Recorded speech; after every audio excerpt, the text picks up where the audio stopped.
Guys, कैसे हो सारे के सारे। मैं बहुत ही बढ़िया हूँ। होपफुली आप भी बहुत ही बढ़िया हो। अगर मैं स्वागत करता हूँ आपके अपने यूट्यूब चैनल अपने गुरुजी पे। तो आज का जो टॉपिक है हम उसको बहुत अच्छे से डिस्कस करने वाले हैं। तो वीडियो को लाइक जरूर कीजिएगा और शेयर जरूर कीजिएगा। और अगर आपका कोई भी डाउट होता है तो उसको कमेंट सेक्शन में आकर जरूर पूछिएगा। तो चलिए वीडियो शुरू करते हैं। हाँ तो गाइस, हम अपनी PDF पर आ चुके हैं और शुरू करने से पहले मैं आपको बताना चाहता हूँ कि आज हम इस वीडियो में क्या करने वाले हैं। आज हम इस वीडियो में क्लास 10th की चैप्टर 6 है जो लाइफ प्रोसेसेस चैप्टर है, इसकी हम एक शॉर्ट डिटेल्ड समरी करने वाले हैं। शॉर्ट डिटेल्ड समरी मतलब शॉर्ट वीडियो में ही हम एक डिटेल्ड समरी इसकी पढ़ने वाले हैं चैप्टर 6 की। और अगर आपको इसकी complete explanation line by line explanation पढ़नी है NCERT की, तो हम इस पे ऑलरेडी वीडियो कवर कर चुके हैं। आपके ऊपर आई बटन आ रहा होगा, आप उस पर क्लिक करके आप जाके वो वीडियो देख सकते हैं। उसमें हमने एक ब्रीफ पूरा NCERT डिटेल्ड एक्सप्लेनेशन दे रखी है, लेकिन आज इस वीडियो में हम सिर्फ summary cover up sum up करने वाले हैं इस चैप्टर के। ठीक है, तो चलिए चैप्टर शुरू करते हैं। तो हमारे चैप्टर का नाम है लाइफ प्रोसेसेस। हमारा देखिए जो हमने इनमें मेन टॉपिक्स के मेन पॉइंट्स हमने कवर करे हैं। चलिए स्टार्ट करते हैं। लाइफ प्रोसेसेस क्या होता है? लाइफ प्रोसेसेस क्या होता है? लाइफ प्रोसेसेस होता है आपका, देखिए यहाँ पर लिखा हुआ है कि the process that necessary for an organism to stay alive, example nutrition, respiration etcetera. तो लाइफ प्रोसेसेस हम उसको बोलते हैं जो एक ऑर्गेनिज्म को ज़िंदा रहने में मदद करता है। जैसे कि यह ज़िंदा रहने के लिए ज़रूरी होता है, जैसे न्यूट्रिशन हो गया आपका, रेस्पिरेशन हो गया आपका। आप रेस्पिरेशन समझ रहे होंगे, न्यूट्रिशन भी आप समझ रहे होंगे कि न्यूट्रिशन और रेस्पिरेशन क्या होता है। न्यूट्रिशन हो गया, अभी हम न्यूट्रिशन के बारे में आगे पढ़ेंगे। और रेस्पिरेशन तो आपको पता ही है कि रेस्पिरेशन वही सांस लेना या कार्बन डाइऑक्साइड को छोड़ना और ऑक्सीजन को लेना। ठीक है, अब सेकंड है हमारा क्राइटेरिया फॉर लाइफ। सेकंड क्या है आपका? Criteria for life. ये वाला क्राइटेरिया फॉर लाइफ क्या होता है? एक होता है हमारा ग्रोथ, एक होता है हमारा मूवमेंट। एक होता है हमारा ग्रोथ और एक होता है मूवमेंट। लाइफ का क्राइटेरिया क्या होता है? अगर हमारी बॉडी में ग्रोथ हो रही है तो, और एक ग्रोथ होनी चाहिए, बहुत इंपॉर्टेंट है, और दूसरा मूवमेंट। ग्रोथ और मूवमेंट दोनों ही बहुत ज़्यादा इंपॉर्टेंट है। यही हमारी लाइफ का क्राइटेरिया है। तभी तो पता लगता है ना कि ऑर्गेनिज्म या ह्यूमन बीइंग या लिविंग बीइंग जो भी है वो अलाइव है या नहीं है ना। अब आ गया हमारा न्यूट्रिशन। जैसे हमने ऊपर पढ़ा था अभी, लाइफ प्रोसेसेस ऑर्गेनिज्म के लिए क्या नेसेसरी होता है? न्यूट्रिशन और रेस्पिरेशन। तो अब न्यूट्रिशन हम पढ़ने वाले हैं, न्यूट्रिशन क्या होता है। ठीक है, तो न्यूट्रिशन क्या होता है, चलिए स्टार्ट करते हैं। न्यूट्रिशन, हम ये वाला पॉइंट पढ़ने वाले हैं, ये न्यूट्रिशन। ठीक है, न्यूट्रिशन में लिखा है और हम 1 मिनट इसका साइज थोड़ा छोटा कर लेते हैं मार्कर का। ये मार्कर का साइज थोड़ा बड़ा है।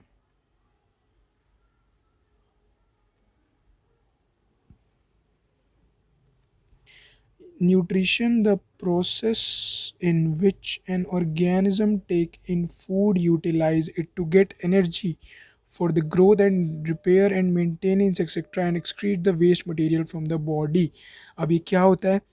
ये न्यूट्रिशन एक ऐसा प्रोसेस होता है जिसमें ऑर्गेनिज्म जो होता है वो फूड को लेता है, इनसाइड फूड को लेता है, उसको यूटिलाइज करता है एनर्जी लेने के लिए। मतलब मान लो एक ह्यूमन बीइंग का एग्जांपल ले लो, जैसे हम लोग होते हैं, हम क्या करते हैं? फूड खाते हैं।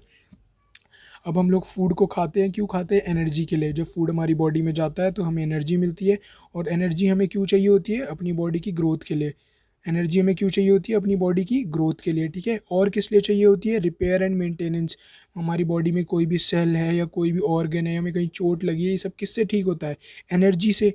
हमारी बॉडी में अगर एनर्जी होगी तभी तो हम चीज़ों से लड़ पाएंगे। ठीक है, and excrete the waste material out from the body. और हमारी बॉडी में जो वेस्ट मटेरियल है उसको भी बॉडी से बाहर निकालने के लिए हमें एनर्जी रिक्वायर्ड होती है। ठीक है, चलिए आगे बढ़ते हैं। हमारा अगला है टाइप्स ऑफ न्यूट्रिशन। इसका पहला पॉइंट है ऑटोट्रॉपिक न्यूट्रिशन। ऑटो क्या होता है? देखो, ऑटो होता है सेल्फ और ट्रॉप्स होता है नरिशमेंट। प्लांट्स ऑटोट्रॉपिक न्यूट्रिशन में कौन कौन से आ जाते हैं? प्लांट हो गया, एल्गाई हो गया, ब्लू ग्रीन एल्गी हो गया, बैक्टीरिया हो गया। ठीक है, अब इसमें एक प्रोसेस होता है, देखिए ये होता है फोटोसिंथेसिस। अब फोटोसिंथेसिस में क्या रिक्वायर्ड होता है? कौन से कंपाउंड मटेरियल्स रिक्वायर्ड होते हैं? कार्बन डाइऑक्साइड रिक्वायर्ड होता है, वाटर रिक्वायर्ड होता है। एक यहाँ इक्वेशन लिखी हुई है, यहाँ पर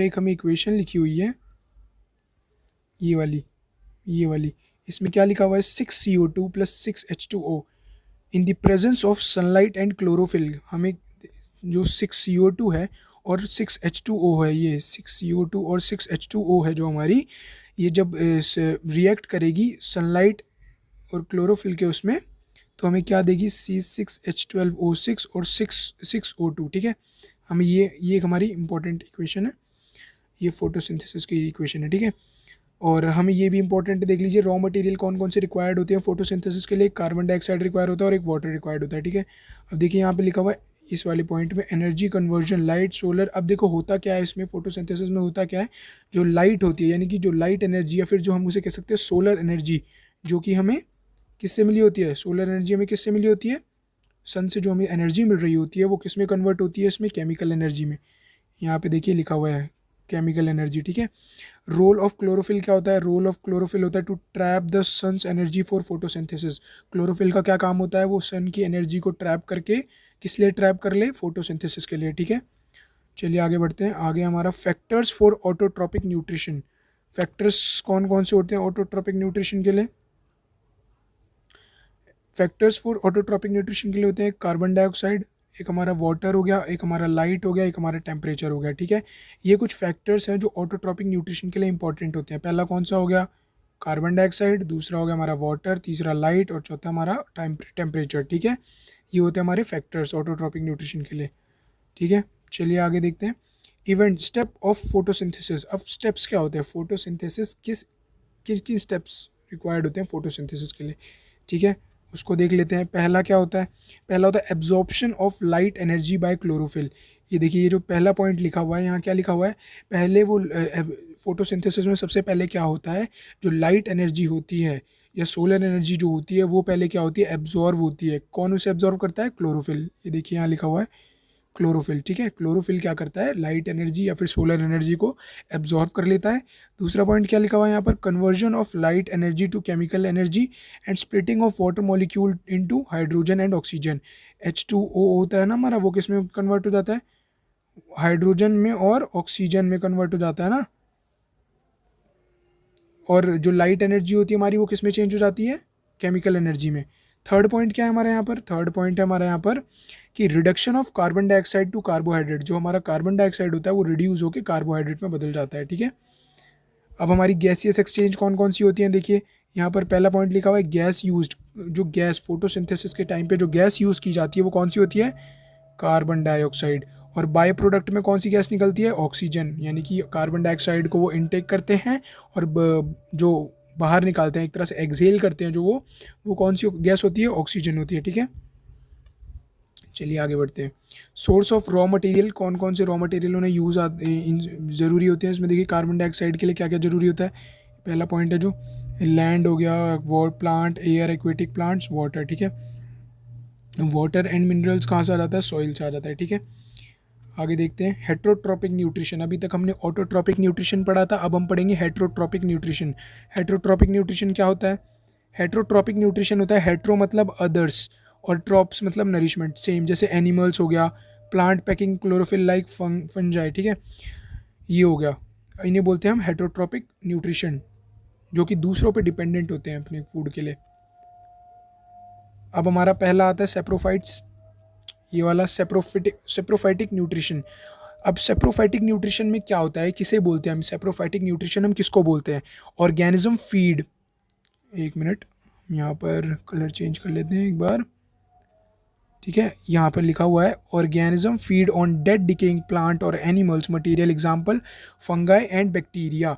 जो ऑर्गेनिजम्स होते हैं जो मरे हुए पेड़ पौधों और जानवरों पर जाकर फीड करते हैं, उन्हें हम बोलते हैं saprophytic nutrition.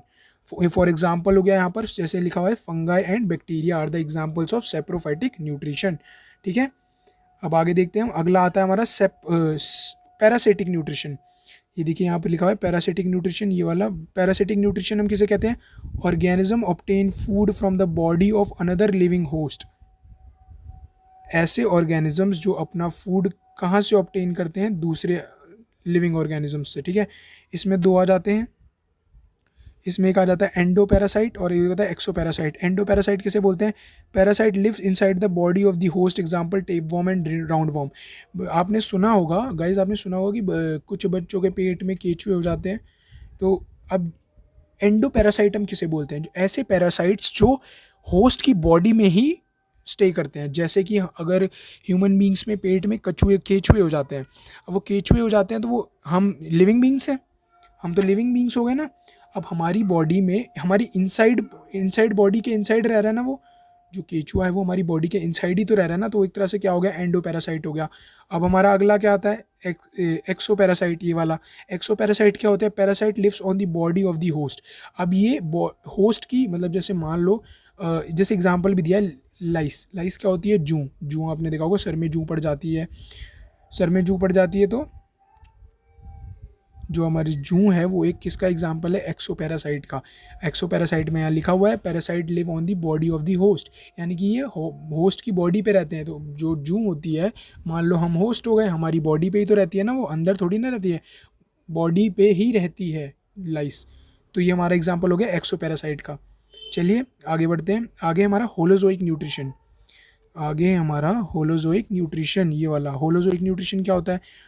Organisms, mostly animals, take in whole food and then digest it into smaller particles with enzyme, example amoeba, paramecium, animal, human beings। ठीक है, होता क्या है? होलोजोइक न्यूट्रिशन हम उसको बोलते हैं जो ऑर्गेनिजम्स होते हैं वो पूरा फूड एक बार इनटेक कर लेते हैं, फिर उसको डाइजेस्ट करते हैं स्मॉलर पार्टिकल्स में, उसको डाइजेस्ट करते हैं पहले स्मॉलर पार्टिकल्स में एंजाइम्स की हेल्प से। एग्जांपल इसमें आ जाता है अमीबा हो गया, पैरामीशियम हो गया, एनिमल्स हो गए, ह्यूमन बींग्स हो गए। जैसे हम ही होते हैं, हम क्या करते हैं? फूड को इकट्ठा खा लेते हैं, हमारी बॉडी पहले वो हमारे माउथ से होके जाता है, हमारे एसोफेगस से ट्रैवल करते करते हमारे स्टमक तक जाता है। तो क्या होता है? वो छोटे छोटे पीसेज में डिवाइड होता है, फिर हमारे अंदर जो एंजाइम्स होते हैं वो उसको और भी स्मॉलर पार्टिकल्स में ब्रेक करते हैं। इससे हमें ये क्या होता है? फिर ये एक एग्जाम्पल किसका हो गया? होलोजोइक न्यूट्रिशन का एग्जाम्पल हो गया। अब यहाँ पर देखो आपको दे रखा है कि स्टेप्स ऑफ होलोजोइक न्यूट्रिशन, ये स्टेप्स दे रखे हैं हमें होलोजोइक न्यूट्रिशन के। पहला क्या होता है? इंजेशन। इंजेशन मतलब क्या होता है? Taking in food. दूसरा क्या दे रखा है? डाइजेशन। डाइजेशन क्या होता है? Breaking down of complex food into simpler absorbable form. जैसे कि हम फूड को लेते हैं तो क्या करते हैं? हमारे टीथ जो होते हैं उनको च्यू करते हैं और सलेवरी ग्लैंड से जो सलाइवा निकलता है वो उससे मिक्स होकर उसको थोड़ा वेटी बना देता है फूड को, ताकि वो ईजिली ट्रैवल कर सके हमारी एसोफेगस में। ठीक है। थर्ड है कि हमारा एसिमिलेशन। एसिमिलेशन क्या होता है? Utilisation of digested food from the body. ठीक है। फोर्थ क्या हमारा? Egestion, removing undigested food from the body. Assimilation आप ऐसा कह सकते हो कि जो फूड हमने खाया है उससे हम एनर्जी लेते हैं, और इजेशन आप ऐसा कह सकते हो कि जो हमारी बॉडी में वेस्ट बच गया उसके बाद उस वेस्ट को हम निकाल देते हैं। ठीक है। आगे देखते हैं न्यूट्रिशन इन ह्यूमन बींग। अगला टॉपिक है हमारा nutrition in human being. Alimentary canal, mouth, oesophagus, stomach, small intestine, large intestine, हमारा ये आ जाता है। और इंपॉर्टेंट ग्लैंड्स जो होती है हमारी। अब बच्चों इसमें मैं पूरा डिटेल्ड एक्सप्लेनेशन नहीं दूंगा, मैं आपको, अगर आपको इसकी डिटेल्ड एक्सप्लेनेशन चाहिए तो मैंने जैसे आपको वीडियो के स्टार्टिंग में ही बताया था कि हम इस पर ऑलरेडी वीडियो कवर कर चुके हैं। 2 पार्ट्स में हमारी वीडियो है, वो आप हमारे चैनल पे जाके उस वीडियो को देख सकते हैं। पूरा हमने डिटेल्ड एक्सप्लेनेशन उस पर करा है इस चैप्टर का। और अगर आप ऊपर आई बटन में भी इसकी वीडियो आ रही होगी, आप चाहो तो जाके देख सकते हो अगर आपको डिटेल में समझना है तो। चलिए आगे बढ़ते हैं। अगला हमारा एरोबिक रेस्पिरेशन और एनारोबिक रेस्पिरेशन। एरोबिक रेस्पिरेशन और एनारोबिक रेस्पिरेशन। एरोबिक रेस्पिरेशन क्या होता है? देखो, ये इसका पहला पॉइंट जो दे रखा है हमें, takes place in presence of oxygen. Aerobic respiration जो होती है वो ऑक्सीजन की प्रेजेंस में ही होती है। ठीक है। और जो एनारोबिक होती है, एनारोबिक क्या होती है? वो एब्सेंस, ऑक्सीजन के एब्सेंस में होती है। एरोबिक रेस्पिरेशन प्रेजेंस में, ऑक्सीजन के प्रेजेंस में होती है। एन एरोबिक रेस्पिरेशन होती है जो वो एब्सेंस ऑफ ऑक्सीजन में होती है। ठीक है। इसका एंड प्रोडक्ट क्या बनता है? Carbon dioxide and water. ठीक है। और जो एरोबिक रेस्पिरेशन का एंड प्रोडक्ट क्या बनता है? Carbon dioxide and water. और जो एनारोबिक रेस्पिरेशन का एंड प्रोडक्ट बनता है वो ethanol plus and carbon dioxide होता है। ठीक है। अब हम देखते हैं थर्ड पॉइंट क्या है। एरोबिक रेस्पिरेशन में जो होता है, मोर एनर्जी इज़ रिक्वायर्ड। इसमें एनर्जी जो होती है वो बहुत ज़्यादा रिक्वायर्ड होती है। और एनएरोबिक रेस्पिरेशन में less energy is released. Less energy is released मतलब कम एनर्जी जो होती है वो रिलीज़ होती है। फोर्थ क्या है? Take place in cytoplasm and mitochondria. अभी हमारा जो एरोबिक रेस्पिरेशन होता है किस में टेक प्लेस होता है? साइटोप्लाज्म एंड माइटोकॉन्ड्रिया में टेक प्लेस होता है ये। ठीक है। और ये जो एनारोबिक होता है ये साइटोप्लाज्म में ही, ओनली इन साइटोप्लाज्म में, सिर्फ साइटोप्लाज्म में ही परफॉर्म होता है। पांचवा पॉइंट है complete oxidation of glucose take place. Aerobic respiration में क्या होता है, जो हमारा ग्लूकोज होता है उसकी कंप्लीट ऑक्सीडेशन होती है, और एनएरोबिक रेस्पिरेशन में क्या होता है, इनकम्प्लीट होती है ऑक्सीडेशन ग्लूकोज की, ठीक है। अब सिक्स पॉइंट क्या हमारा, एरोबिक रेस्पिरेशन में क्या होता है, ये मोस्ट ऑर्गेनिजम्स में अकर होता है एरोबिक रेस्पिरेशन। और एनएरोबिक रेस्पिरेशन क्या होता है, it occurs in certain bacteria, certain organisms में ही अकर होता है, जैसे कि हमारा बैक्टीरिया हो गया, यीस्ट हो गया, certain tissues of higher organism, ठीक है, समझ आया। अब हम ह्यूमन बींग्स जो होते हैं वो किस चीज़ के एग्जांपल होते हैं, एरोबिक रेस्पिरेशन के। हमारी और जितने भी ज़्यादातर हमारे फंक्शंस परफॉर्म होते हैं वो in the presence of oxygen perform होते हैं ना, तो हम एरोबिक रेस्पिरेशन में आ जाते हैं। चलिए आगे देखते हैं, आगे है हमारा some common features of respiratory organs, ठीक है, some common features of respiratory organs देखते हैं। अब पहला पॉइंट क्या है इसमें, large surface area for greater rate of diffusion of respiratory gases. ये कह रहा है लार्ज सरफेस एरिया रिक्वायर्ड होता है रेस्पिरेटरी ऑर्गन्स के लिए, क्यों, ताकि वो उनका जो रेट ऑफ डिफ्यूजन है रेस्पिरेटरी गैसेस का वो अच्छे से हो सके, है ना। दूसरा क्या है, thin permeable walls to ensure easy diffusion of and exchange of gases. Thin permeable walls होनी चाहिए, उससे क्या होता है, जो इजी डिफ्यूजन और एक्सचेंज ऑफ गैसेस इजी हो जाता है, ठीक है। Extensive blood supply. Respiratory organs are richly supplied with blood vessels for quick transport of gases. जो हमारी रेस्पिरेटरी ऑर्गन्स होते हैं उनके अंदर बहुत रिचली सप्लाइड ब्लड वेसल्स होते हैं, ताकि वो गैसेस को क्विकली ट्रांसपोर्ट कर सकें, ठीक है। आगे बढ़ते हैं, गैसेस एक्सचेंज इन प्लांट्स। अब गैसेस एक्सचेंज प्लांट्स में कैसे होता है, ये वाला पॉइंट पढ़ रहे हैं हम। प्रोसेस क्या होता है इनका, डिफ्यूजन। इनका गैसेस में क्या प्रोसेस होता है, डिफ्यूजन, ठीक है। Direction of diffusion depends upon, अब ये वाला पॉइंट पढ़ रहे हैं, डायरेक्शन ऑफ डिफ्यूजन किस पे डिपेंड करती है, इन्वायरमेंटल कंडीशंस पे और रिक्वायरमेंट ऑफ द प्लांट पे। इन्वायरमेंट में कैसी कंडीशन है उस पर डिपेंड करती है डिफ्यूजन, और दूसरा पॉइंट किस पे डिपेंड करती है, रिक्वायरमेंट, प्लांट को कितनी रिक्वायरमेंट है, ठीक है, इस पर भी डिपेंड करती है। आगे देखते हैं हम, अब डे टाइम में क्या होता है, देखिए यहाँ पर लिखा हुआ है डे टाइम में, कलर चेंज कर लें एक मिनट हम। डे टाइम में क्या होता है, ये देखिए डे टाइम में क्या होता है, carbon dioxide given out during respiration is used for photosynthesis, therefore only oxygen is released where measure active during the day। होता क्या है, अब जो प्लांट्स होते हैं वो ड्यूरिंग द डे क्या करते हैं, वो ड्यूरिंग द डे वो कार्बन डाइऑक्साइड को लेते हैं for the purpose of photosynthesis में वो कार्बन डाइऑक्साइड को यूज़ करते हैं और ऑक्सीजन को वो रिलीज़ करते हैं, जो कि ये मेजर एक्टिविटी होती है उनकी ड्यूरिंग द डे, ठीक है।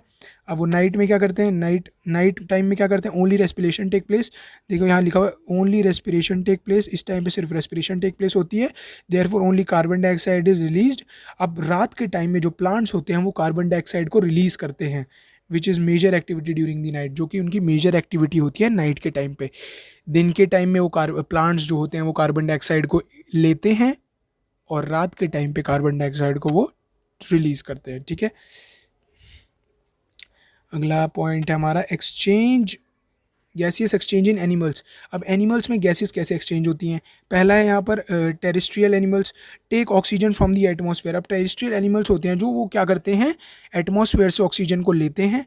एक्वेटिक एनिमल्स कैसे लेते हैं, takes oxygen dissolve in water, oxygen content is low in water therefore they breathe faster. अब होता क्या है, जो एक्वेटिक एनिमल्स होते हैं वो वाटर में जो ऑक्सीजन ऑलरेडी डिजॉल्व होती है वो वहाँ से ऑक्सीजन को लेते हैं, और ऑक्सीजन की मात्रा पानी में कम होने की वजह से क्या है, वो जल्दी फास्टर ब्रीथ करते हैं, उनकी जो ब्रीथिंग रेट होती है वो थोड़ी फास्ट होती है, ठीक है। नेक्स्ट टॉपिक है हमारा ह्यूमन रेस्पिरेटरी सिस्टम, ये वाला।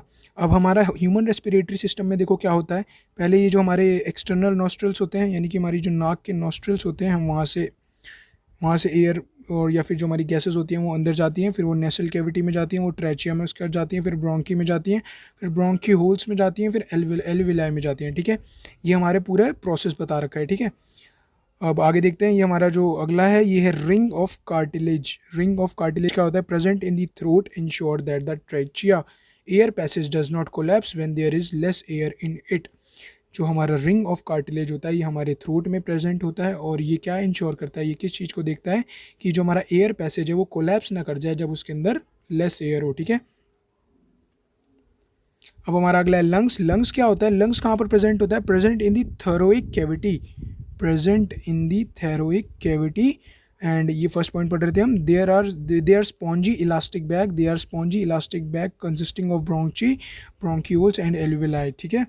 लंग्स जो होता है हमारा ये थैरोइड कैविटी में प्रेजेंट होता है। दे आर स्पॉन्जी, ये स्पॉन्जी होते हैं। Elastic bag consisting of bronchi present होते हैं, ब्रोंक्यूल्स प्रेजेंट होते हैं एंड एल्वियोलाई प्रेजेंट होता है लंग्स के अंदर, ठीक है। चलिए आगे देखते हैं।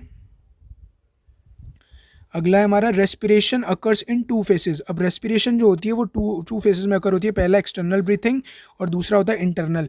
एक्सटर्नल ब्रीथिंग में क्या होता है, which is a mechanical process, और इंटरनल में होता है सेल्युलर रेस्पिरेशन, ठीक है। अब मैकेनिज्म ऑफ ब्रीथिंग क्या होती है, मैकेनिज्म ऑफ ब्रीथिंग होती है इनहेलेशन एक्सेलेशन, इनहेलेशन और एक्सेलेशन, ठीक है। अब अगला है हमारा exchange of gases. Exchange of gases कैसे टेक प्लेस होती हैं, देखिए यूनिसेल्युलर में कैसे टेक प्लेस होती हैं, यूनिसेल्युलर में बाय डिफ्यूजन टेक प्लेस होती हैं, और एनिमल्स में कैसे होती हैं वो हम पढ़ेंगे, ठीक है। पहला पॉइंट है इसका, as the body size is large diffusion alone is not enough. Animals में क्या होता है, अगर बॉडी साइज लार्ज है तो डिफ्यूजन जो है वो अकेले काम नहीं कर पाएगी। दूसरा क्या है, respiratory pigment also required, respiratory pigment जो होगा वो भी रिक्वायर्ड होगा। तीसरा क्या है, respiratory pigment in human being is haemoglobin. Humans में कौन सा रेस्पिरेटरी पिगमेंट प्रेजेंट होता है, haemoglobin, which is present in red corpuscles, ठीक है। फोर्थ पॉइंट क्या है, it has very high affinity for oxygen, ठीक है। पांचवा क्या है, carbon dioxide is more soluble in water than oxygen, carbon dioxide is more soluble in water than oxygen and it gets dissolved in the blood and transported. पांचवा क्या है, transportation, ठीक है। ये कुछ इंपॉर्टेंट पॉइंट्स इसको पढ़ लेना, इससे आपको मैं होप करता हूँ आपको समझ आ गया होगा कि कैसे exchange of gases take place होती हैं। अब अगला टॉपिक है हमारा ट्रांसपोर्टेशन इन ह्यूमन बींग्स। पहला है ब्लड, ब्लड को पढ़ेंगे हम। ब्लड क्या होता है, ब्लड के बारे में पहला पॉइंट बता रखा है, it is a fluid connective tissue. जो हमारा ब्लड होता है वो फ्लूइड कनेक्टिव टिश्यू होता है। उसके अंदर कौन कौन से कंटेंट्स होते हैं, ये कंटेंट्स अब हम पढ़ेंगे। पहला होता है फ्लूइड मीडियम, होता है प्लाज्मा होता है। दूसरा होता है रेड ब्लड कार्पोसेल्स प्रेजेंट होते हैं उसके अंदर। तीसरा होता है वाइट ब्लड कार्पोसेल्स प्रेजेंट होते हैं। चौथा होता है platelet suspended in the plasma, ठीक है। और क्या है प्लाज्मा, ये तीसरा पॉइंट क्या है, प्लाज्मा ट्रांसपोर्ट।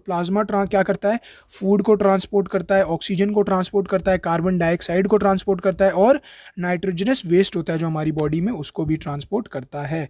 होप करता हूँ आपको ब्लड समझ आ गया होगा। अभी ऊपर हमने जितना पढ़ा, ब्लड के कंपोनेंट्स पढ़े हमने, और ब्लड क्या होता है, एक फ्लूइड कनेक्टिव टिश्यू होता है, और बाकी के हमने उसके कंपोनेंट्स पढ़े। आगे आ जाता है ब्लड्स के फंक्शन क्या होता है, ब्लड का क्या फंक्शन होता है, ये वाला पॉइंट पढ़ रहे हैं। ब्लड का पहला फंक्शन होता है ट्रांसपोर्ट ऑफ रेस्पिरेटरी गैसेज, वो रेस्पिरेटरी गैसेज को ट्रांसपोर्ट करता है एक जगह से दूसरी जगह पे। और क्या करता है, ट्रांसपोर्ट ऑफ न्यूट्रिशंस जो होते हैं हमारी बॉडी में उनको भी ट्रांसपोर्ट करता है। तीसरा क्या है, ट्रांसपोर्ट ऑफ वेस्ट प्रोडक्ट जो होता है हमारी बॉडी में वो उसको भी ट्रांसपोर्ट करने में हेल्प करता है। डिफेंस अगेंस्ट इन्फेक्शंस, अगर हमारी बॉडी में कोई इन्फेक्शन हो जाए या कोई इन्फेक्शन कोई भी वायरस या कुछ भी एंटर होता है तो हमारी बॉडी को वो डिफेंस करता है, ठीक है। आगे आता है ब्लड वेसल्स आ गया हमारा आगे। इसमें क्या आता है, आर्टरीज आ गया, वीन्स आ गया, कैपिलरीज आ गया, ठीक है। ब्लड वेसल्स में आ गया आर्टरीज, वीन्स और कैपिलरीज। अब हम डिफरेंस देखने वाले हैं आर्टरीज और वीन्स में क्या डिफरेंस होता है, ठीक है। हम इसका कलर चेंज कर लेते हैं पहले। देखिए पहला क्या है, आर्टरीज। पहला क्या पॉइंट है, थिक वॉल्ड। आर्टरीज जो होती हैं उनकी वॉल कैसी होती है, थिक वॉल होती है। अब वीन्स में क्या होता है, उनकी वॉल क्या होती है, थिन वॉल होती है। अब आर्टरीज क्या होती हैं, डीप सीटेड होती हैं। अब ये होता है सुपरफिशियल हो गया। तीसरा क्या है, carry blood away from the heart. जो आर्टरीज होती हैं वो ब्लड को हार्ट से दूर ले जाती हैं, मतलब हार्ट से ब्लड को दूर ले जाने का काम कौन करता है, आर्टरीज। और मतलब मान लो अगर मैं आपको एग्जांपल दूं कि मतलब पूरे बॉडी में ब्लड को पहुंचाने का काम कौन करेगा, आर्टरीज। और वीन्स जो होती हैं carry blood to the heart, और पूरी बॉडी से ब्लड को वापस से कलेक्ट करके हार्ट तक लाने का काम कौन करेगा, वीन्स, ठीक है।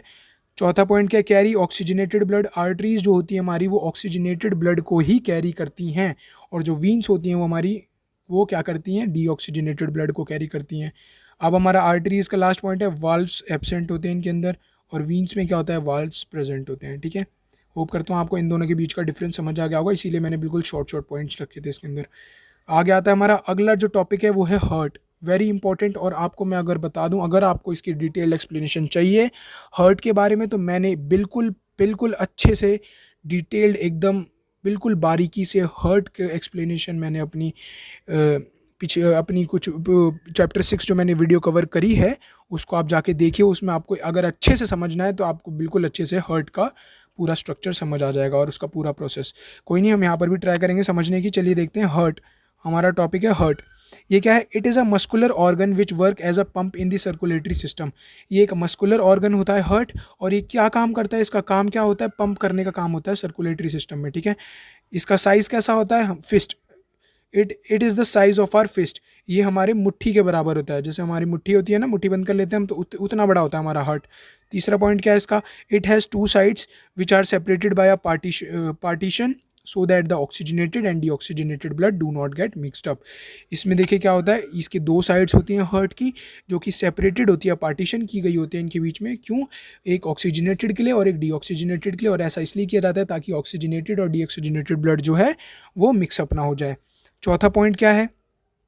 चौथा पॉइंट कहता है इट हैज़ 4 चैम्बर्स। इसके अंदर 4 चैम्बर्स होते हैं। 2 अपर चैम्बर्स होते हैं, उन्हें हम आर्ट्रिया बोलते हैं, और 2 लोअर चैम्बर्स होते हैं, हम उन्हें वेंट्रिकल बोलते हैं। ये देखिए, 2 अपर चैम्बर्स कॉल्ड आर्ट्रिया और 2 लोअर चैम्बर्स कॉल्ड वेंट्रिकल्स, ठीक है। अगला क्या है? वर्किंग ऑफ हार्ट पढ़ेंगे अब हम। वर्किंग ऑफ हार्ट क्या होती है? लेफ्ट साइड, पहले हमने लेफ्ट साइड के हार्ट के बारे में डिस्कस करा है। ये देखिए पहला पॉइंट क्या है? Left atrium relaxes and the oxygenated blood enters it from the lungs through the pulmonary veins. अब क्या होता है, जब हमारी लेफ्ट एट्रियम जो होती है वो रिलैक्स होती है, तो ऑक्सीजनेटेड ब्लड जो होता है वो लेफ्ट एट्रियम में एंटर हो जाता है, जो कि लंग्स से आया होता है, ठीक है। दूसरा पॉइंट क्या है? Left atrium contract and the blood enters the left ventricle through the valves. मान लो ये हमारी लेफ्ट, ये एक तरह से हम कह सकते हैं कि ऊपर वाले को आप मान लो लेफ्ट आर्ट्रिया एट्रियम, और नीचे इसके क्या होता है? Left ventricle. जब ये रिलैक्स करती है तो ब्लड इसमें आ जाता है, और जब ये रिलैक्स करती है तो ब्लड इसमें आ जाता है। एक मिनट, ब्लड इसमें आ जाता है, ठीक है। समझ आ गया होगा, मैं होप करता हूँ, ठीक है। लेफ्ट वेंट्रिकल कॉन्ट्रैक्ट, और जब लेफ्ट वेंट्रिकल जो होता है वो कॉन्ट्रैक्ट करता है तो क्या होता है? ब्लड उसको पूरी बॉडी में पंप कर देता है उसको, ठीक है। अब अगला है हमारा राइट साइड के बारे वर्किंग पढ़ेंगे हम हार्ट की। राइट साइड की वर्किंग को पढ़ेंगे। पहला क्या होता है? Right atrium relaxes. अब जो हमारा राइट एट्रियम होता है, जब वो रिलैक्स होता है तो उसमें डीऑक्सीजनेटेड ब्लड आ जाता है, और फिर और कहाँ से आता है वो? वीना कावा से, इन्फीरियर, सुपीरियर एंड वीना कावा। दूसरा क्या है? राइट एट्रियम जब कॉन्ट्रैक्ट करता है तो वो ब्लड कहाँ एंटर होने लगता है? राइट वेंट्रिकल में। जैसे मैंने आपको बताया था, ये अगर राइट एट्रियम है तो जब ये राइट एट्रियम कॉन्ट्रैक्ट करेगा तो उसके नीचे आ जाएगा ब्लड, वो कहाँ आ जाएगा? राइट वेंट्रिकल में। ये अगर आप इसको एट्रियम मानोगे, इसको वेंट्रिकल मानोगे, तो जब ये रिलैक्स करेगा तो ब्लड यहाँ आ जाएगा, ठीक है, नीचे, ठीक है। चलिए आगे देखते हैं। अब वाल्व्स क्या होता है? जैसा हमने ऊपर भी अभी पढ़ा था, आर्टरीज और वीन्स में जब हम डिफरेंस पढ़ रहे थे, एक हमने पॉइंट डिफरेंस देखा था कि उसमें वाल्व्स प्रेजेंट होते हैं, इसमें नहीं होते। वाल्व्स होते क्या है? Unidirectional to prevent the backward flow of blood. जब ब्लड फ्लो कर रहा होता है फॉरवर्ड डायरेक्शन में, तो वाल्व्स जो होते हैं वो इस चीज़ का ध्यान रखते हैं कि जो ब्लड है वो वापस से बैकवर्ड फ्लो ना हो जाए, क्योंकि अगर ऐसा होगा तो वो नुकसान कर सकता है बॉडी को, ठीक है। समझ आया? वाल्व्स इन चीज़ों का ध्यान रखता है। अनडायरेक्शनल टू, वो प्रिवेंट, उनको रोकने के लिए, वो बैकवर्ड फ्लो को रोकने के लिए ब्लड को वाल्व्स काम करता है। दूसरा है pulmonary veins is the only vein that carries oxygenated blood. Pulmonary vein एक ऐसी अकेली वीन होती है जो कि ऑक्सीजनेटेड ब्लड को कैरी करती है। तीसरा क्या है? Iota is the only artery that carries deoxygenated blood. Iota एक ऐसी आर्टरी होती है सिर्फ जो डीऑक्सीजनेटेड ब्लड को कैरी करती है, ठीक है। चौथा क्या है? Double circulation in man because the blood passes through the heart twice in complete one circulation. Double circulation क्या होता है? जैसे आपको पता होगा कि हमारी बॉडी में जो ब्लड होता है वो हमारे हार्ट में 2 टाइम्स आता है। एक बार वो डीऑक्सीजनेटेड होता है, फिर वो जाकर लंग्स में ऑक्सीजनेटेड होता है, वो वापस से हमारे हार्ट में आता है, फिर वहाँ से वो पंप होता है पूरी बॉडी में, है ना। तो क्या हो गया? 2 बार ब्लड हमारे हार्ट में आया, ठीक है, तो इसे हम बोलते हैं डबल सर्कुलेशन, ठीक है। आगे हमारा टॉपिक है कैपिलरीज। कैपिलरीज हमारा नेक्स्ट टॉपिक है। फर्स्ट पॉइंट क्या है इसका? Form the connection between arteries and veins. ये कनेक्शन फॉर्म करती है आर्टरीज और वीन्स के बीच में। दूसरा पॉइंट क्या है? Walls are 1 cell thick only for easy exchange of blood. Walls जो होती हैं इसकी थिक होती हैं, क्यों? ताकि easy exchange of blood take place हो सके। प्लेटलेट्स क्या होता है आपका? प्लेटलेट्स क्या होता है? Plug the leak of arteries and veins by clotting the blood. अब देखा होगा आपने, जैसे अगर आपको कभी चोट लग जाती है तो आपका ब्लीडिंग होने लग जाती है, खून निकलने लग जाता है, तो आप देखते होगे वो खून अपने आप थोड़ी देर बाद रुक जाता है। वो क्यों रुक जाता है? क्योंकि जो आपकी प्लेटलेट्स होती हैं, प्लेटलेट्स क्या करती हैं? वो ब्लड को बाहर फ्लो होने से रोकती हैं। वो आप देखते हो कि ब्लैक एक ब्राउन कलर की कोटिंग हो जाती है, आप चोट लगने के बाद अपना ब्राउन कलर की फॉर्मेशन हो जाती है, वो प्लेटलेट की वजह से ही होती है, ठीक है। अगला क्या है हमारा लिम्फ। लिम्फ है extracellular fluid similar to plasma but colourless with lesser protein. Lymph क्या होता है? एक्स्ट्रा सेलुलर फ्लूइड होता है, ये प्लाज्मा की तरह होता है लेकिन ये कलरलेस होता है, इसमें कलर नहीं होता, प्लाज्मा में कलर होता है, और इसमें प्लाज्मा के मुकाबले कम प्रोटीन होता है, प्रोटीन प्रेजेंट होता है। लिम्फ्स के फंक्शन क्या होते हैं? पहला क्या है? Transportation of digested and absorbed fat from the small intestine. ये क्या करता है? ट्रांसपोर्ट करता है डाइजेस्टेड एंड एब्जॉर्ब्ड फैट को कहाँ कहाँ से? स्मॉल इंटेस्टाइन से। दूसरा क्या है? Drain access fluid from the intercellular space back in the blood, ठीक है। समझ आ गया होगा आपको इसके लिम्फ के फंक्शंस। आगे क्या है हमारा? Higher animals, for example birds and animals, ठीक है। Oxygenated blood and deoxygenated blood are completely separate for efficient oxygen supply. Second क्या है? This is to fulfil higher energy needs and to maintain body temperature warm blooded animals, ठीक है। Next क्या आता है हमारा? नेक्स्ट है हमारा amphibians reptiles have 3 chambered heart why where a little mixing of oxygenated and deoxygenated blood take place. अब जो हमारे एम्फीबियंस होते हैं और रेप्टाइल्स होते हैं, एम्फीबियंस में आप फ्रॉग को ले लो और रेप्टाइल्स में आप स्नेक को ले लो, इनके पास 3 चैम्बर्ड हार्ट होता है, इनकी इनकी लिटिल मिक्सिंग होती है, यानी कि इनका ऑक्सीजनेटेड ब्लड और डीऑक्सीजनेटेड ब्लड जो होता है वो हल्का हल्का मिक्स होता है। तो क्या होता है? Therefore their body temperature vary. अब इसकी वजह से, इसकी mixing of deoxygenated and oxygenated blood की वजह से क्या होता है? इनका जैसा टेम्परेचर बाहर एटमॉस्फेयर में होता है, इनको भी अपना बॉडी का टेम्परेचर उसी के हिसाब से मेंटेन करना पड़ता है, ठीक है। आगे देखते हैं ट्रांसपोर्टेशन इन प्लांट्स। आगे हमारा टॉपिक है ट्रांसपोर्टेशन इन प्लांट्स। हम कलर चेंज कर लें 1 मिनट।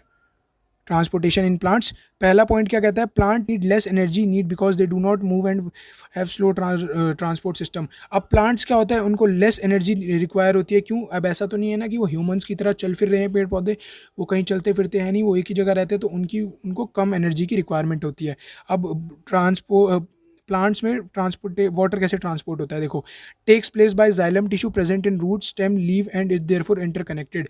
अब वाटर कैसे ट्रांसपोर्ट होता है प्लांट्स में? प्लांट्स में एक जाइलम टिश्यू होता है जो कि कहाँ प्रेजेंट होता है? रूट्स में, स्टेम में, लीव्स में, एंड वो इंटरकनेक्टेड होता है सबसे। वो क्या करता है? वाटर की सप्लाई करता है पूरे प्लांट में, ठीक है। दूसरा क्या है? Root cell take up ions from the soil. अब जो रूट सेल्स होते हैं वो क्या करते हैं? आयन ले लेते हैं सॉइल में से, which create a concentration difference between root and soil, column of water therefore rise upward.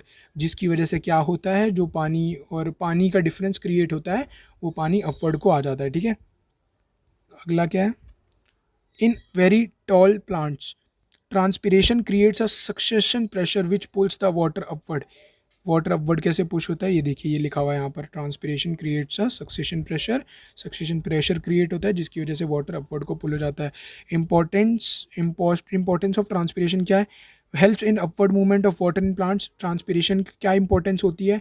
ये हेल्प करता है वाटर को अपवर्ड मूव करने के लिए। It regulates the temperature in plants, और प्लांट्स के टेम्परेचर को रेगुलेट करने में ट्रांसपिरेशन हेल्प करता है, ठीक है। आगे बढ़ते हैं, ट्रांसपोर्टेशन ऑफ फूड कैसे टेक प्लेस होता है प्लांट्स में? Takes place by phloem tissue. Water कौन ट्रांसपोर्ट कर रहा था? Xylem tissue. फूड कौन ट्रांसपोर्ट कर रहा है? Phloem tissue. दूसरा पॉइंट क्या है? Movement of prepared food in plant is called translocation. Movement of prepared food in plants, जैसे जो प्रिपेयर्ड फूड खाना बना हुआ होता है उसकी जो मूवमेंट होती है प्लांट्स में, उसे बोलता है ट्रांसलोकेशन। एक होता है इसमें excretion, the biological process of removal. अब जो हार्मफुल मेटाबॉलिकल वेस्ट होता है लिविंग ऑर्गेनिज्म से, उसे हम बोलते हैं एक्सक्रेशन।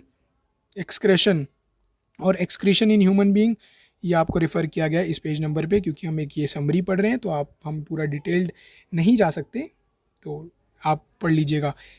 अगला क्या है? ऑर्गन्स ऑफ एक्सक्रीटरी सिस्टम, ठीक है। Kidney, urinary bladder, ureters, urethra, ठीक है। ये एक्सक्रीटरी सिस्टम के कुछ ऑर्गन्स होते हैं। अब किडनी कितनी होती है हमारी? 2 इन नंबर, 2 किडनी होती है। बीन कैसी होती है? उसकी शेप कैसी होती है? बीन शेप्ड होती है। अब ये कहाँ प्रेजेंट होती है? एब्डोमेन में प्रेजेंट होती है, either side of the backbone, दोनों बैकबोन के बोथ साइड प्रेजेंट होती है। Basic unit is nephron. जो किडनी की बेसिक यूनिट है वो क्या है? नेफ्रॉन है, ठीक है। हम कलर चेंज कर लेते हैं। अब हमारा पहला पॉइंट क्या आता है? ग्लोमेरुलस क्या होता है? Group of capillaries present in Bowman's capsule to receive blood from the renal artery and filter it. अब ग्लोमेरुलस का काम क्या होता है? ये क्या होता है? ग्रुप ऑफ कैपिलरीज होती हैं जो कि कहाँ प्रेजेंट होती हैं? ये प्रेजेंट होती हैं बोमेन्स कैप्सूल में।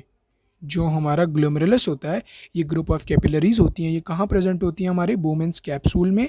और किस लिए प्रेजेंट होती हैं ये? ताकि ये ब्लड को रिसीव कर सके रीनल आर्टरी से जो आ रहा होता है और उसे फिल्टर कर सकें। ठीक है, अब हमारा बोमेन्स कैप्सूल क्या होता है? आपको बोमेन्स कैप्सूल नहीं समझ आया होगा। बोमेन्स कैप्सूल ये वाला, ये जो लिखा है बी पार्ट, बोमेन्स कैप्सूल क्या होता है? ये क्या होता है? कप शेप्ड स्ट्रक्चर होता है जो कि ग्लोमेरुलस को कंटेन करता है। कप शेप्ड स्ट्रक्चर होता है बोमेन्स कैप्सूल का जो कि ग्लोमेरुलस को कंटेन करता है। ठीक है, सी पार्ट क्या है? Convoluted tubule is long and reabsorb vital nutrient. ये कॉन्वोल्यूटेड ट्यूब्यूल जो होती है ये लॉन्ग होती है और रीअब्जॉर्बल, और ये क्या करती है? दोबारा से रीअब्जॉर्ब करती है वाइटल न्यूट्रिएंट्स को, जैसे ग्लूकोज हो गया, अमीनो एसिड हो गए, सॉल्ट हो गया, यूरिया हो गया और वाटर हो गया। ठीक है, आगे देखते हैं note vital functions of kidney. Kidney के वाइटल फंक्शंस क्या होते हैं देख लेते हैं। Filtration and removal of nitrogenous waste. Kidney का मेन काम क्या होता है? फिल्ट्रेशन का काम होता है और नाइट्रोजनस वेस्ट को बाहर निकालना होता है। ठीक है, दूसरा क्या है? Reabsorption of vital nutrients. Vital nutrients को दोबारा से रीअब्जॉर्ब करने का काम होता है। यहाँ पे दे रखा है यूरेटर्स। यूरेटर्स क्या करते हैं? यूरेटर्स क्या करते हैं आपका? Transport the urine formed in the kidney to the urinary bladder. ये ट्रांसपोर्ट करते हैं जो यूरिन हमारी बनी होती है किडनी में, ये ट्रांसपोर्ट करते हैं उसको यूरिनरी ब्लैडर तक। कौन ट्रांसपोर्ट करता है? यूरेटर्स। अब यूरिनरी ब्लैडर क्या होता है? Muscular bag like structure to store urine. अब ये एक बैग लाइक स्ट्रक्चर होता है, ये क्या करता है? यूरिन को स्टोर करता है। यूरिथ्रा क्या करता है? Help in removal of urine when the urinary bladder is full. जब यूरिनरी ब्लैडर हमारा भर जाता है तो यूरिथ्रा के थ्रू यूरिन जो होती है वो बाहर को निकल जाती है। अब एक अगर आपकी किडनी खराब है तो क्या यूज़ करते हैं? आर्टिफिशियल किडनी यूज़ करते हैं जिसे हम बोलते हैं डायलिसिस, प्रिंसिपल डायलिसिस। ठीक है, आगे आता है एक्सक्रीशन इन प्लांट्स। प्लांट्स में एक्सक्रीशन कैसे होती है देख लेते हैं। Gaseous waste CO2 in respiration and O2 in photosynthesis are removed by the process of diffusion. जब रेस्पिरेशन करते हैं वो तो क्या करते हैं? वो CO2 को लेते हैं, और जब वो फोटोसिंथेसिस करते हैं तो सॉरी मैंने शायद कुछ उल्टा बता दिया आपको। जब वो फोटोसिंथेसिस कर रहे होते हैं तो वो CO2 को लेते हैं और O2 को छोड़ते हैं। ठीक है, और जब वो रेस्पिरेशन कर रहे होते हैं तो वो CO2 छोड़ते हैं और O2 ले रहे होते हैं। ठीक है, अब समझ आ गया होगा, अब सही था। ठीक है, दूसरा क्या है हमारा? Excess water is removed by transpiration. Water जो एक्सेस वाटर होता है वो ट्रांसपिरेशन की हेल्प से बाहर रिमूव कर दिया जाता है। अदर वेस्ट क्या होता है? स्टोर्ड इन वैक्यूल्स और leaves which fall off as gums, resins and old xylem excreted in soil. ठीक है, ये हमारा यहाँ पर हमारी ये डिटेल्ड समरी खत्म होती है। और हाँ, मैं साथ में इसके आपको इसके इंपॉर्टेंट डायग्राम्स बता देता हूँ इस चैप्टर के। जो इस चैप्टर के इंपॉर्टेंट डायग्राम्स हैं वो ओपन एंड क्लोज स्टोमेटा को आप पढ़ लेना, डायग्राम देख लेना। Steps of nutrition in amoeba देख लेना। Alimentary canal of human being, digestive system of human being देख लेना। Respiratory system of human being देख लेना। स्ट्रक्चर ऑफ हार्ट देख लेना। Excretory system of human being देख लेना। और लास्ट है आपका स्ट्रक्चर ऑफ नेफ्रॉन। ये कुछ इंपॉर्टेंट डायग्राम्स थे जो आप देख लेना। ठीक है, इसी के साथ हमारी ये वीडियो खत्म होती है। अगर आपको वीडियो पसंद आई हो तो वीडियो को लाइक कीजिएगा और वीडियो पे कमेंट जरूर कीजिएगा अगर आपका कोई डाउट होता है तो। अगर आप चैनल पे नए हैं तो चैनल को सब्सक्राइब जरूर कीजिएगा। मिलते हैं हम आपसे अगली वीडियो में, तब तक के लिए गुड बाय।